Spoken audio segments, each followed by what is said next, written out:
Doctor Cherian Panicker കുട്ടനാട്ടിലെ കാലിച്ചാൽ ഗ്രാമത്തിൽ ജനിച്ചു വളർന്ന അദ്ദേഹം മാറിവാനിയസ് കോളേജിൽ ദീർഘകാലം അധ്യാപന രംഗത്ത് പ്രവർത്തിച്ചു. ചെറുപ്പകാലത്ത് വിശ്വാസ ജീവിതത്തിന് വലിയ പ്രാധാന്യം നൽകിയിരുന്നില്ല എങ്കിലും വോക്കൽ കോഡുമായി ബന്ധപ്പെട്ട ആരോഗ്യ പ്രശ്നങ്ങൾ അദ്ദേഹത്തെ ബൈബിളിനെയും ദൈവവിശ്വാസത്തെയും കൂടുതൽ അടുത്തറിയുവാൻ സഹായിച്ചു. ആ അനുഭവങ്ങളിലൂടെ ഉറച്ച വിശ്വാസത്തിലേക്ക് വളർന്ന അദ്ദേഹം പിന്നീട് മലങ്കര കത്തോലിക്ക സഭയിൽ സൺഡേ സ്കൂൾ അധ്യാപകനായി സേവനം അനുഷ്ഠിച്ച് ആത്മീയ അനുഭവങ്ങൾ അടുത്ത തലമുറയ്ക്ക് പകർന്നു നൽകി. ഞാൻ 1953 ജനിക്കുന്നത്. കുട്ടനാട്ടിലെ ഒരു ഗ്രാമമായ കാരിച്ചാൽ എന്ന് പറഞ്ഞ പ്രദേശത്താണ് എൻ്റെ ജനനം. അതുകഴിഞ്ഞ് എൻ്റെ വിദ്യാഭ്യാസം പല സ്ഥലങ്ങളിലായിട്ട്. എൻ്റെ അപ്പനും അമ്മയും ടീച്ചേഴ്സായിരുന്നുകൊണ്ട് അവർ ചെങ്ങന്നൂരായിരുന്നു ആദ്യം അവരുടെ ജോലി. അപ്പോൾ ചെങ്ങന്നൂരാണ് എൻ്റെ പ്രാഥമിക വിദ്യാഭ്യാസം, 1 മുതൽ 4 വരെയുള്ള ക്ലാസ്സുകൾ. അത് കഴിഞ്ഞ് 5ാം ക്ലാസ് മുതൽ കാരിച്ചാലിൻ്റെ സമീപ പ്രദേശത്തുള്ള ഹരിപ്പാടെന്ന് പറയുന്ന ചെറിയൊരു ടൗൺഷിപ്പുണ്ട്, അവിടെയാണ് എൻ്റെ സ്കൂൾ വിദ്യാഭ്യാസം ഞാൻ പൂർത്തിയാക്കിയത്. അത് കഴിഞ്ഞിട്ട് പ്രീ ഡിഗ്രി BSc എല്ലാം മാറിവാനീസ് കോളേജിൽ 1969 വന്ന് പ്രീ ഡിഗ്രി BSc വിദ്യാഭ്യാസമൊക്കെ ഇവിടെ നടത്തി. അത് കഴിഞ്ഞിട്ട് പോസ്റ്റ് ഗ്രാജുവേഷൻ എടുത്ത് മാറിവാനീസ് കോളേജിൽ തന്നെ 1979 ഒരു അധ്യാപകനായി ജോലി പ്രവേശിച്ചു. എൻ്റെ വിശ്വാസ ജീവിതത്തെപ്പറ്റി പറയുകയാണെങ്കിൽ ചെറുപ്പകാലത്തൊക്കെ ഞാൻ ഹോസ്റ്റലിൽ നിന്നാണ് പഠിച്ചത്. അപ്പോൾ ഹോസ്റ്റലിലൊക്കെ നമ്മൾ സാധാരണ മലയാള ഭാഷയെ പറഞ്ഞാൽ ഒരു പോക്കങ്ങ് പോവുകയാണ്. അപ്പോൾ അങ്ങനെ ചെറുപ്പത്തിൽ നമ്മൾ പള്ളിയിൽ പോവുകയും നമ്മുടെ മാതാപിതാക്കളും സൺഡേ സ്കൂൾ അധ്യാപകരൊക്കെ വിശ്വാസം പഠിപ്പിക്കുകയൊക്കെ ചെയ്തിട്ടുണ്ടെങ്കിലും കോളേജ് വിദ്യാഭ്യാസത്തിലേക്ക് വന്നപ്പോഴത്തേക്ക് അത്രമാത്രം ഒരു ഭക്തിമാർഗത്തിലൂടെയോ ഒക്കെ സഞ്ചരിക്കുന്നതിന് എനിക്കിടയായിട്ടില്ല.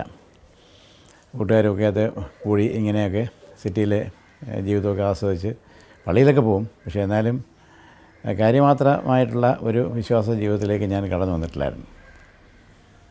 കോളേജിൽ ജോലി ആയതിനു ശേഷം ഒരിടക്കാലത്ത് എനിക്ക് എൻ്റെ ശബ്ദവുമായിട്ട് ബന്ധപ്പെട്ട് ഒരു വോയിസ് പ്രോബ്ലം എനിക്കുണ്ടായി. അത് വോക്കൽ കോഡ്സുമായിട്ട് ബന്ധപ്പെട്ടാണ്. അപ്പോൾ അത് എന്നെ വളരെയധികം ബുദ്ധിമുട്ടിച്ചു. അപ്പോൾ ആ സമയത്താണ് ഞാൻ കൂടുതലായിട്ട് ഒരു പ്രാർത്ഥനയിലേക്കും ബൈബിൾ വായിക്കുകയും ബൈബിൾ പഠിക്കുകയും അങ്ങനെയൊക്കെ വിശ്വാസ ജീവിതത്തിലേക്ക് അങ്ങനെ പടിപടിയായിട്ട് കടന്നു വരാൻ ഇടയായ ഒരു സംഭവം അതാണ്. അപ്പോൾ അങ്ങനെ ഞാൻ ഈ മലങ്കര കത്തോലിക്ക സഭയുടെ ദേവാലയമായ നാലാഞ്ചിറ സെൻറ്റ് തോമസ് കത്തോലിക്ക പള്ളിയിൽ സൺഡേ സ്കൂൾ അധ്യാപകനായിരുന്നു. സൺഡേ സ്കൂളുമായിട്ട് ബന്ധപ്പെട്ട് രൂപതയിലും ചില പ്രവർത്തനങ്ങളൊക്കെ ആ കാലഘട്ടത്തിൽ നടത്തിയിട്ടുണ്ട്. ഞങ്ങൾ രണ്ടുപേരും, ഞാനും ഭാര്യയും, ഞങ്ങൾ രണ്ടുപേരും മലങ്കര കത്തോലിക്ക സഭയുടെ സുവിശേഷ സംഘത്തിലെ അംഗങ്ങളാണ്. അപ്പോൾ അത്തരത്തിൽ വചനം സംസാരിക്കാനൊക്കെ നമ്മുടെ പ്രാർത്ഥനാ ഗ്രൂപ്പുകളിലും പുറത്തുള്ള ദേവാലയങ്ങളിലും മറ്റ് സഭകളിലെ ദേവാലയങ്ങളിലും ഒക്കെ ഞാൻ പോയിട്ടുണ്ട്. യുണൈറ്റഡ് ക്രിസ്ത്യൻ മൂവ്മെൻ്റ് എന്ന് പറഞ്ഞൊരു സംഘടന ഇവിടെ തിരുവനന്തപുരത്തുണ്ട്, അതിൻ്റെ പ്രസിഡൻ്റായിരുന്നു. ആ കാലഘട്ടത്തിൽ മറ്റ് Mar Thoma CSI orthodox Yakobaya Latin zero Malabar എന്ന പള്ളികളിലൊക്കെ എല്ലാം പോയി വചനം സംസാരിക്കാനായിട്ട് ഇടയായിട്ടുണ്ട്.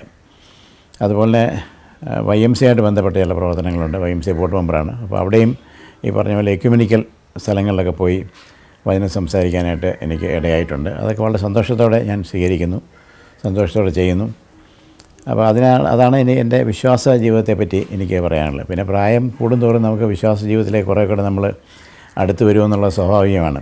ചെറുപ്പകാലത്ത് രക്തമൊക്കെ ഇങ്ങനെ തിളച്ച് ചൂടായിട്ട് നിൽക്കുന്ന സമയത്ത് പലപ്പോഴും നമ്മൾ ദൈവത്തെ ഓർക്കാറില്ല എന്നുള്ളത് സത്യമാണ്. അപ്പോൾ പിന്നീട് പ്രായം കൂടിക്കൂടി വരുമ്പോഴാണ് സത്യത്തിൽ മിക്കവരും ഒരു കൂടുതലായിട്ടുള്ള ദൈവവിശ്വാസത്തിലേക്ക് കടന്നു വരികയും അതുപോലെ തന്നെ മാറിവാനീസ് തിരുമേനി പറയുന്ന പോലെ ദൈവത്തെ അറിയുകയല്ല ദൈവത്തെ സമ്പാദിക്കുകയാണ് ഉത്തമം എന്ന് മാറിവാനീസ് തിരുമേനി പറയുന്നുണ്ട്.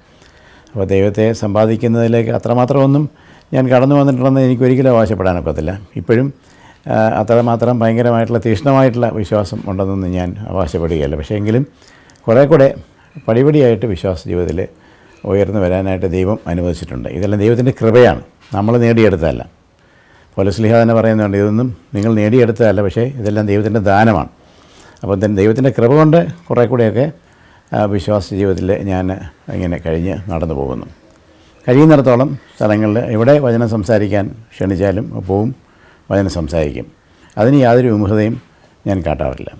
ഇത്രയുമാണ് എൻ്റെ വിശ്വാസ ജീവിതത്തെപ്പറ്റി പറയാൻ.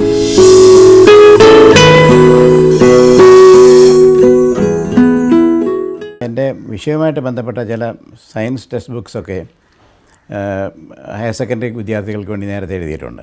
പക്ഷേ ഈ ഒരു വിശ്വാസവുമായിട്ട് ബന്ധപ്പെട്ട ഒരു പുസ്തകം ഈ പുസ്തകമാണ് ആദ്യമായിട്ട് God signature tampered the journey from perfection to imperfection എന്ന് പറഞ്ഞ ആ പുസ്തകം എഴുതാനിടയായത്.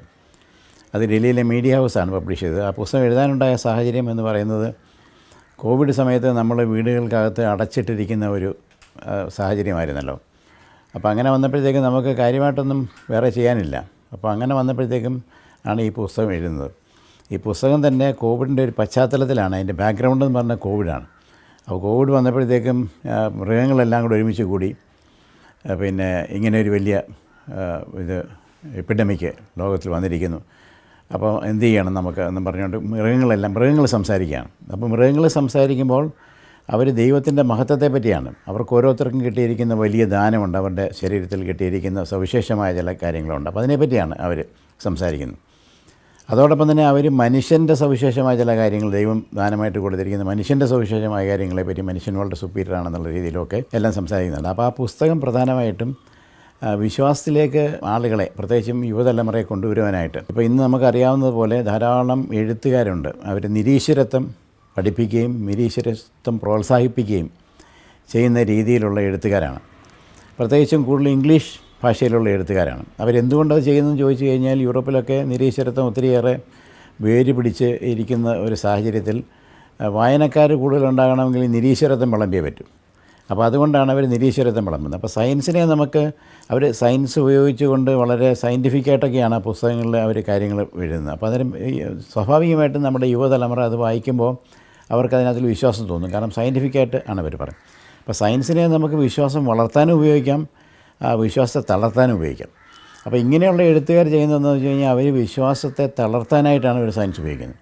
അപ്പം ഞാൻ മറിച്ച് ഈ പുസ്തകം എഴുതിയിരിക്കുന്നത് നമ്മുടെ ഓരോ സവിശേഷമായ കാര്യങ്ങളും ദൈവത്തിൻ്റെ സൃഷ്ടിയിൽ നമുക്ക് നോക്കിയാൽ നമുക്ക് ദൈവത്തിൻ്റെ മഹത്വം ദർശിക്കാനാകും എന്നുള്ള രീതിയിലാണ് ഈ പുസ്തകം എഴുതിയിരിക്കുന്നത്. അപ്പോൾ ഈ പുസ്തകം എഴുതാനുണ്ടായിരുന്ന ഒരു സാഹചര്യം എന്ന് പറയുന്നത് കോവിഡിൻ്റെ ഒരു പശ്ചാത്തലമാണ്. പ്രത്യേകിച്ച് കാര്യങ്ങളൊന്നും ചെയ്യാനില്ല, അപ്പം ഇരുന്നു. അപ്പോൾ ആ കോവിഡിൻ്റെ പശ്ചാത്തലത്തിലുള്ള ഒരു സംവിധാനമായിട്ട് ആണ് ഈ പുസ്തകം എഴുതുന്നത്. പിന്നെ ഞാൻ നേരത്തെ പറഞ്ഞതുപോലെ ഇതെല്ലാം ദൈവത്തിൻ്റെ ദാനമാണ്, ദൈവം തോന്നിക്കുന്നതാണ്, അല്ല ഈ പുസ്തകം എഴുതിയല്ല. അപ്പോൾ അത് സയൻസുമായിട്ട് ബന്ധപ്പെട്ട ഒരു പുസ്തകമായതുകൊണ്ട് വളരെയേറെ പ്രിപ്പറേഷൻസ് അതിനുണ്ടായിരുന്നു എന്നുള്ള സത്യമാണ്. വളരെയേറെ സമയം എടുത്ത് പ്രിപ്പയർ ചെയ്തിട്ടാണ്, വെറുതെ ഒരു പുസ്തകം എഴുതുന്ന പോലെ അല്ലല്ലോ, കാരണം ഫാക്ട്സ് വെച്ചിട്ടാണ്. അപ്പോൾ അങ്ങനെയാണ് ആ പുസ്തകം എഴുതാനുണ്ടായത്.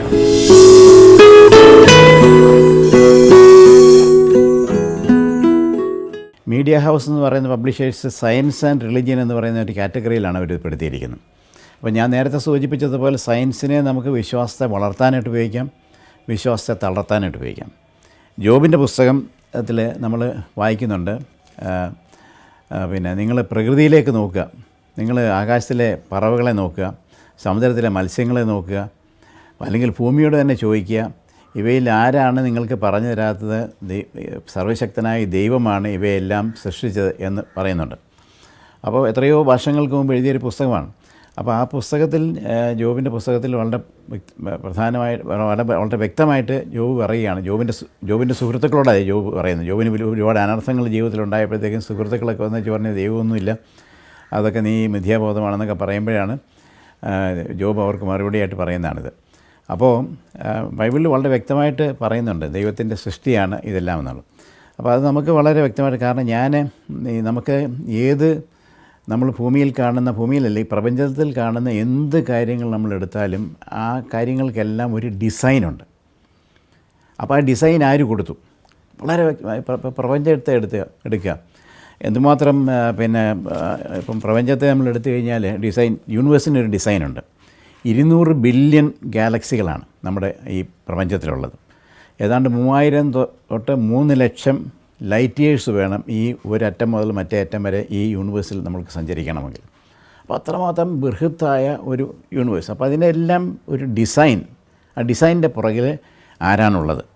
അതുപോലെ നമ്മുടെ ഈ ഭൂമിയും അതിലെ ജീവജാലങ്ങളും, ആ ജീവജാലങ്ങളുടെ സവിശേഷമായ പ്രത്യേകതകൾ, ജീവജാലങ്ങളുടെ ഓർഗൻസ്, ആ ഓർഗൻസിലെ ബയോമോളിക്യൂൾസ്, ഇതിലെല്ലാം നമ്മൾ നോക്കിക്കഴിഞ്ഞാൽ ഒരു ഡിസൈൻ നമുക്ക് കാണാം.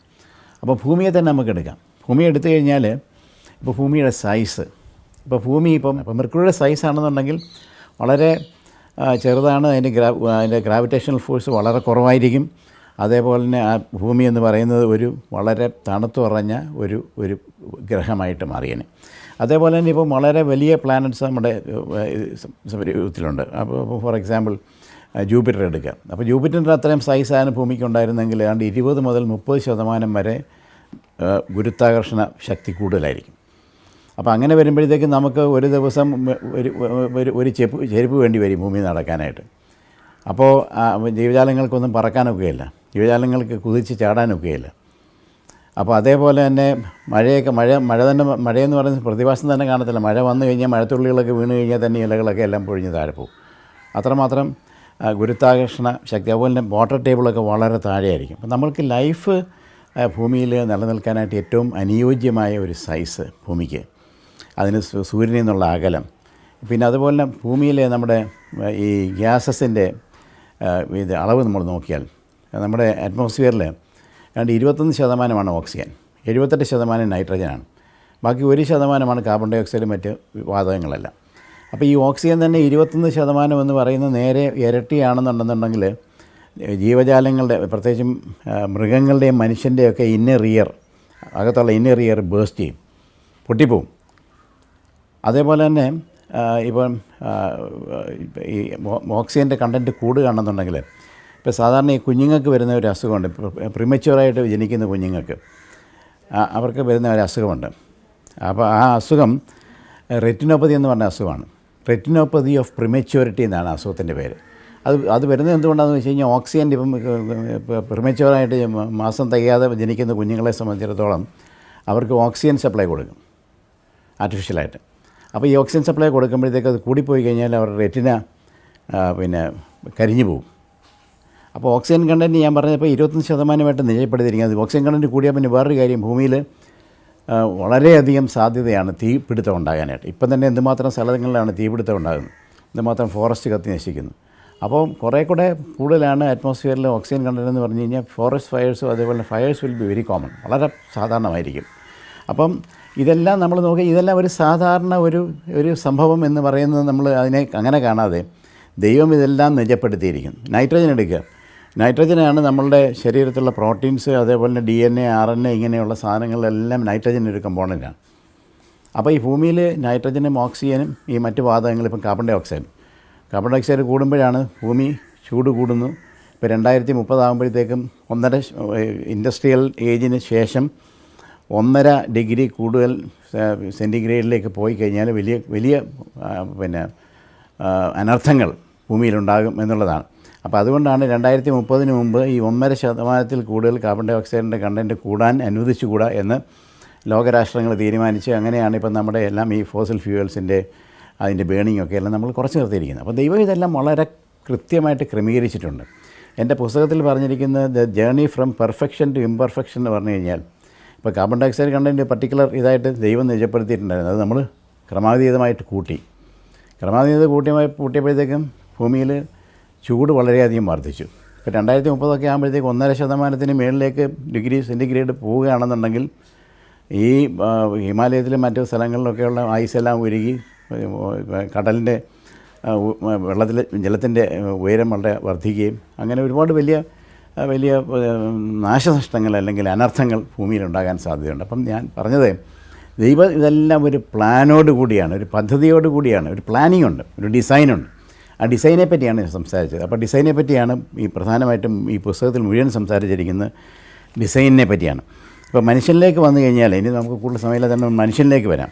മനുഷ്യനിലേക്ക് വന്നു കഴിഞ്ഞാൽ ഇപ്പോൾ ഷേക്സ്പിയറിൻ്റെ ഹാംലെറ്റ് എന്ന് പറയുന്ന പുസ്തകത്തിലെ ഒരു വാചകമുണ്ട്, what a piece of work is man, in action how like an angel, how like a god. അപ്പോൾ നമ്മൾ മാലാഖമാരെ പോലെ ദൈവം നമ്മളെ സൃഷ്ടിച്ചിരിക്കുന്നു, അല്ലെങ്കിൽ നമ്മൾ ദൈവമാകാൻ വേണ്ടി മനുഷ്യനെ സൃഷ്ടിച്ചിരിക്കുന്നത് എന്നാണ് ഷേക്സ്പിയർ പറഞ്ഞു വെക്കുന്നത്. അപ്പം വളരെ സവിശേഷമായ രീതിയിലാണ് ദൈവം മനുഷ്യനെ സൃഷ്ടിച്ചിരിക്കുന്നത് എന്നുള്ളതാണ് ഷേക്സ്പിയർ പറഞ്ഞു വെക്കുന്നത്. അപ്പോൾ നമുക്ക് ദൈവം മനുഷ്യനെ നൽകിയ ഏറ്റവും വലിയ ദാനം ഞാൻ പറയുന്നത് നമുക്ക് ചിരിക്കാനുള്ള കഴിവാണ്, കപ്പാസിറ്റി ടു സ്മൈൽ. 2 പ്രധാനപ്പെട്ട മസിലുകളാണ് നമുക്ക്, ഈ ചീക്ക് മസിൽസാണ്. നമ്മളെ ധാരാളം ചീക്ക് മസിൽസ് ഉണ്ട്, പക്ഷേ അതിൽ 2 എണ്ണമാണ് പ്രധാനമായിട്ടും നമുക്ക് ചിരി സാധ്യമാക്കിയിരിക്കുന്നത്. അപ്പോൾ ഇതൊക്കെ ദൈവം അതൊന്നും മൃഗങ്ങളിലേക്ക് നോക്കി കഴിഞ്ഞാൽ നമുക്കിതൊന്നും കാണാനായിട്ട് സാധിക്കത്തില്ല. അപ്പോൾ നമുക്കെപ്പോഴും സന്തോഷമായിരിക്കുവാൻ ദൈവം നമ്മളെ സൃഷ്ടിച്ചിരിക്കുന്നു എന്നുള്ളതാണ്.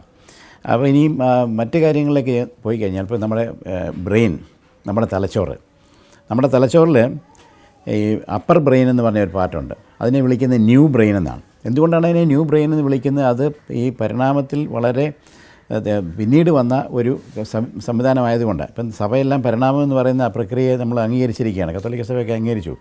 അപ്പോൾ അതിനെപ്പറ്റി ഞാൻ കൂടുതൽ പോയില്ല എന്നുള്ളതേ ഉള്ളൂ. അത് മാർപ്പാപ്പമാർ വരെ അതിനെ അംഗീകരിച്ചു. പക്ഷേ അംഗീകരിച്ചതിന് ശേഷം പറയുന്നത് എന്താണെന്ന് വെച്ച് കഴിഞ്ഞാൽ, ആ പരിണാമം എന്ന് പറയുന്ന പ്രക്രിയയ്ക്ക് ഈ സൃഷ്ടിയിലുള്ള എല്ലാ കാര്യങ്ങളെയും വളരെ കറക്റ്റായിട്ട് നിർവചിക്കാനോ എക്സ്പ്ലെയിൻ ചെയ്യാനോ സാധിക്കുന്നില്ല. അപ്പോൾ ദൈവത്തിൻ്റെ ഇടപെടൽ അവിടെയും ഉണ്ടായിരുന്നു. എന്തുകൊണ്ടാണ് മനുഷ്യൻ പരിണമിച്ച് ഇങ്ങനെ വന്നിരിക്കുന്നത്? അത് ദൈവത്തിൻ്റെ ഇടപെടൽ, ദൈവത്തിൻ്റെ ദാനം, ദൈവത്തിൻ്റെ സൃഷ്ടി ആയതുകൊണ്ടാണ് അങ്ങനെ വന്നിരിക്കുന്നത് എന്നുള്ളതാണ്. അപ്പോൾ ഞാൻ ന്യൂ ബ്രെയിനിനെ പറ്റി, അപ്പർ ബ്രെയിനിനെ പറ്റി, അതിന് ന്യൂ ബ്രെയിൻ എന്നാണ് പറയുന്നത്. അപ്പം അതിൽ ഈ കുരങ്ങന്മാരിൽ ചിമ്പൻസികളിലും ഗൊറില്ലകൾക്കും മനുഷ്യരുമായിട്ട് ഏറ്റവും സാമ്യമുള്ള കുരങ്ങന്മാരാണ്. അപ്പോൾ ചിമ്പൻസികളിലും ഗൊറില്ലകൾക്കുമൊക്കെ നമുക്കുള്ള ഈ ന്യൂ ബ്രെയിൻ എന്ന് പറയുന്നത് അവർക്ക് മൂന്നിലൊരു അംശം മാത്രമേ ഉള്ളൂ. അപ്പോൾ മനുഷ്യനെ വളരെ സവിശേഷമായിട്ടാണ് നമ്മൾ സൃഷ്ടിച്ചിരിക്കുന്നത്, ദൈവം സൃഷ്ടിച്ചിരിക്കുന്നത്. അതുപോലെ നമ്മുടെ മുഖം, നമ്മുടെ ഫേസ്, അതുപോലെ നമ്മുടെ നാവ്, നമ്മുടെ ചുണ്ടുകൾ, ലിപ്സ്, അതുപോലെ നമ്മുടെ കൈകൾ, ഇവയുടെ എല്ലാം പ്രവർത്തനത്തിനായിട്ട് കൂടുതൽ ഏരിയ നമ്മുടെ ബ്രെയിനിൽ മാറ്റി വെച്ചിട്ടുണ്ട്. അതുകൊണ്ടാണ് നമുക്ക് മനോഹരമായിട്ട് സംസാരിക്കാൻ കഴിയുന്നത്, അർത്ഥപൂർണ്ണമായിട്ട് നമുക്ക് ചിരിക്കാൻ കഴിയുന്നത്, അർത്ഥപൂർണ്ണമായിട്ട് സംസാരിച്ച് നമ്മുടെ ലിപ്സും അതേപോലെ നമ്മുടെ ചീക്സും ഒക്കെ നമുക്ക് രൂപപ്പെടുത്തി വെക്കാനായിട്ട്, നമുക്ക് ചിരിക്കാൻ, ഇതൊക്കെയുള്ള കഴിവുകൾ നമുക്ക് കിട്ടുന്ന ഈ ബ്രെയിനിൽ, ഈ ലിപ്സിനും ചീക്കിനും ഹാൻഡ്സിനും നമ്മുടെ നാവിനും ഇതിനെല്ലാം കൂടുതൽ ഏരിയ അവിടെ നീക്കി വെച്ചിട്ടുണ്ട് മനുഷ്യനിൽ. അപ്പോൾ ഇതെല്ലാം നോക്കുമ്പോഴത്തേക്ക് നമുക്കൊരു നല്ല പെർഫെക്റ്റ് ആയിട്ടുള്ള ഡിസൈൻ നമുക്ക് കാണാം. അപ്പോൾ ആ ഡിസൈനിനെ പറ്റിയാണ് ഞാൻ സംസാരിച്ച് പോകുന്നത് മുഴുവൻ. അപ്പോൾ മനുഷ്യൻ്റെ സംസാരിക്കാനുള്ള കഴിവ്, നിയാൻഡർത്തൽസ് എന്ന് പറഞ്ഞ ഒരു വിഭാഗം മനുഷ്യർ നേരത്തെ ഉണ്ടായിരുന്നു. അവർക്ക് നമ്മുടെ അത്രയും തന്നെ ബ്രെയിൻ സൈസൊക്കെ ഉണ്ടായിരുന്നു. പക്ഷേ നമുക്ക് സംസാരിക്കാൻ കഴിയുന്ന പോലെ അവർക്ക് സംസാരിക്കാൻ കഴിയില്ല. അവർ ഭൂമുഖത്ത് നിന്ന് തുടച്ചു മാറ്റപ്പെട്ടു. അപ്പോൾ നമുക്ക് മനുഷ്യന് സംസാരിക്കാനായിട്ടുള്ള കഴിവ്, അതുപോലെ തന്നെ ലാംഗ്വേജ്, നമ്മുടെ ഭാഷ നമുക്ക് ഡെവലപ്പ് ചെയ്യാനുള്ള കഴിവ്, ഇതെല്ലാം മനുഷ്യന് മാത്രം നൽകപ്പെട്ടിരിക്കുന്ന കാര്യങ്ങളാണ്. അതുപോലെ നമ്മൾ ശബ്ദത്തെപ്പറ്റി പറയുമ്പോഴേ നമുക്ക് നല്ല മുഴങ്ങുന്ന ശബ്ദത്തിൽ സംസാരിക്കാനായിട്ട് സാധിക്കും. കാരണം എന്ന് വെച്ച് കഴിഞ്ഞാൽ നമുക്ക് നമ്മുടെ ഈ ലാരിങ്സ് എന്ന് പറയുന്നത് നമുക്ക് കുറേ കൂടെ വലിയ ലാരിങ്സാണ് നമുക്ക് മനുഷ്യനുള്ളത്, ബിഗർ ലാരിങ്സ്. അതെന്തുകൊണ്ട് സാധ്യമായിരിക്കും ചോദിച്ചു കഴിഞ്ഞാൽ, നമ്മളുടെ ഡൈജസ്റ്റീവ് ട്രാക്റ്റും അതേപോലെ തന്നെ നമ്മുടെ വോയിസ് ട്രാക്റ്റും ഇത് രണ്ടും കൂടെ കോമൺ ആയിട്ടാണ് നമുക്കിരിക്കുന്നത്. അപ്പോൾ കുഞ്ഞുങ്ങളിൽ അവരുടെ എയർ ട്രാക്റ്റ് എന്ന് പറയുന്നത് കുറേ കൂടെ ഉയരത്തിലായിരിക്കുന്നത്. അപ്പോൾ അതുകൊണ്ട് ആ ഫുഡ് മെറ്റീരിയൽസ് അതിലേക്ക് പോകാനുള്ള സാധ്യത വളരെ കുറവാണ്. അപ്പോൾ ഒരു 2 വയസ്സൊക്കെ ആകുമ്പോഴത്തേക്കും ഈ കുഞ്ഞുങ്ങളുടെ നാവ് കുറേ കൂടെ മസ്കുലറാവും, മസിൽസ് ഡെവലപ്പ് ചെയ്തിട്ട് ആ നാവ് ഈ ട്രാക്റ്റിൻ്റെ താഴേക്ക് വലിക്കും. അപ്പോഴാണ് ഈ ട്രാക്റ്റ് താഴേക്ക് ഇറങ്ങി വരുന്നത്. ട്രാക്റ്റ് താഴേക്ക് ഇറങ്ങി വരുമ്പോൾ ആ കുഞ്ഞ് സ്വാഭാവികമായിട്ടും പഠിക്കും. ഇത് ഇപ്പോൾ ആഹാരം കഴിക്കുമ്പോൾ ആ വിൻ പൈപ്പിൻ്റെ മുകൾ ഭാഗത്തുള്ള എപ്പിഗ്ലോട്ടിസ് എന്ന് പറഞ്ഞ ആ സാധനം കൊണ്ട് അടയ്ക്കാൻ അതിനെ ആരും പഠിപ്പിക്കുന്നില്ല, മാതാപിതാക്കൾ പഠിപ്പിക്കുന്നില്ല. പക്ഷേ അതിന് നൈസർഗികമായ ദൈവം കൊടുത്തൊരു കഴിവുണ്ട്, അതുകൊണ്ടാണ് അത് അടച്ചു വെക്കുന്നത്. അപ്പോൾ അങ്ങനെ ഈ 2 ട്രാക്റ്റുകളും കൂടെ ഒരുമിച്ചായിരിക്കുന്നത് കൊണ്ടാണ് നമുക്ക് നല്ല മുഴങ്ങുന്ന ശബ്ദത്തിൽ നമുക്ക് സംസാരിക്കാനായിട്ട് സാധിക്കുന്നത്. നമ്മുടെ ലാരിങ്സ് ക്യാവിറ്റി കുറേ കൂടെ വലുതാണ്. അതേപോലെ നമ്മൾ ആണുങ്ങൾക്ക് ഈ ആഡംസ് ആപ്പിൾ എന്ന് പറഞ്ഞ ഇവിടെ ഒരു മുഴ കാണാം. അത് ആണുങ്ങൾക്ക് മാത്രമേ ഉള്ളൂ. അതിന് ആഡംസ് ആപ്പിൾ. അപ്പം ആദം പണ്ട് ആപ്പിൾ ഇതിനകത്ത് ഇപ്പോൾ അവിടെ പോയി കുടുങ്ങിയെന്നൊക്കെയാണ് പറഞ്ഞാണ് അത് ഉണ്ടാക്കിയിരിക്കുന്നത്.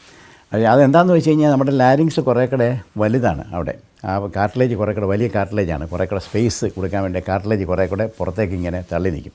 അതാണ് ഈ ആഡംസ് ആപ്പിൾ എന്ന് പറയുന്നത്. അപ്പോൾ അതുകൊണ്ട് ആണുങ്ങൾക്ക് കുറേ കൂടെ മുഴങ്ങുന്ന ശബ്ദമാണ്, കുറേ കൂടെ ഗൗരവമുള്ള ശബ്ദമാണ്. അത് ടെസ്റ്റോസ്റ്റിറോൺ എന്ന് പറയുന്നത് എൻസൈമാണ്.